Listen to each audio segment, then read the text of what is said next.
Hi guys! So, samahan nyo ako at magluluto tayo ng crispy zucchini. So, meron ako ditong isang zucchini. Nugasan ko na siyang mabuti. Then, slice lang natin siya. Siguro mga 1/4 inches lang.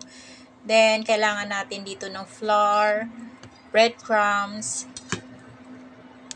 and then, kailangan natin ng egg.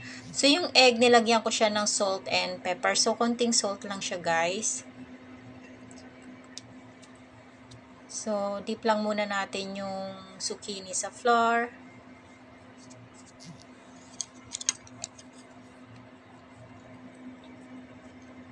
Then, sa egg. And then, yung last is sa breadcrumbs.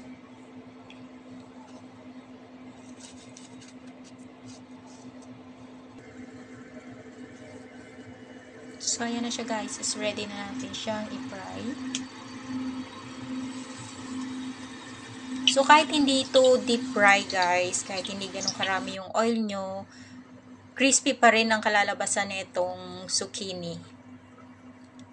So, ayan guys. And then, dip lang natin siya sa, may sausawan lang ng ketchup or depende sa inyo kung ano yung mas prepare nyong sausawan para dito.